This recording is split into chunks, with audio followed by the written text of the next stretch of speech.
And what the polyvagal theory brought to the trauma community was an understanding that there is another defense system. It's not just a fight-flight system, but a defense system of immobilization. And once the trauma people heard that, their eyes opened up, they got alert, they got happy. They said, well, this fits what we're doing, and maybe this explains why treatments that work well with mobilized systems like extinction won't work well with individuals who have been traumatized. I mean, there are some wonderful therapies. Many of them are imagery-based, which I don't think is a coincidence. Many of them are imagery-based. Some of them are acupoint energy tapping-based. Some of them are both. But they really help a bunch of people. Again, there's no, silver bullet for everybody. EMDR, thought field therapy, emotional freedom technique, tapas acupressure technique, imagery rehearsal therapy. I could go on and on. These all, I could just slather you with alphabet soup. but there are some great things happening. Well, all these physical syndromes that we talked about, the RSD, the chronic myofascial pain, the irritable bowel, all of these syndromes are treatable with trauma therapy. Because if you treat the trauma therapy, you are healing the autonomic nervous system, you are healing the brain and its tendency to throw you into these different syndromes.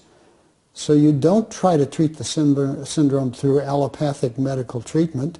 You can use things like acupuncture and alternative medicine, but you've got to approach the trauma. You've got to extinguish the memories, because trauma is based on a conditioned response, fear conditioning. All of these responses are survival-based memories that are false. They don't really work, but they're still in the survival brain. And how do we cure those? We extinguish them.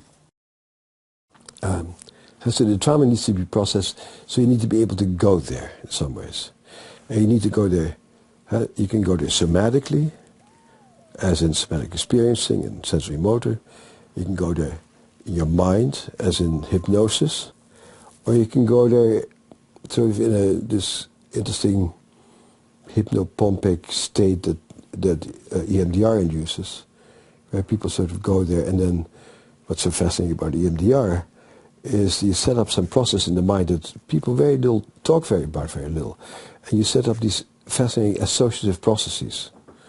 So you go through EMDR, little pieces of fragments of the past get expectorated in some ways and start being knitted together.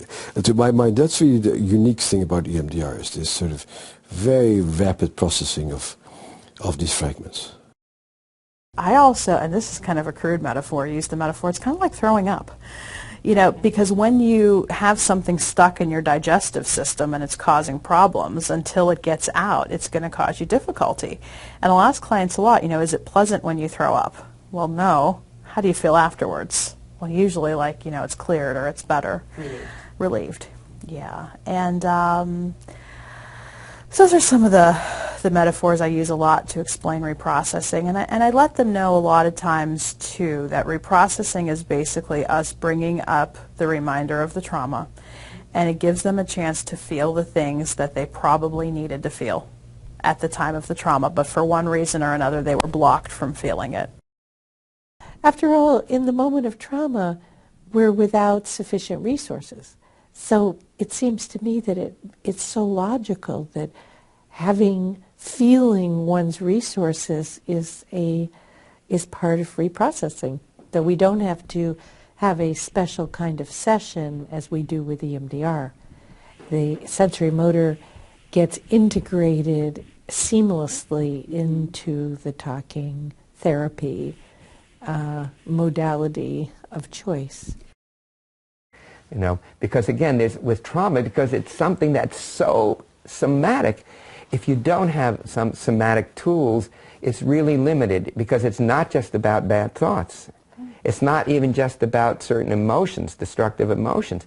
It's really about these primordial sensations that are organized, not even below the level of emotions, below the limbic brain, in the reptile, in the upper brainstem areas.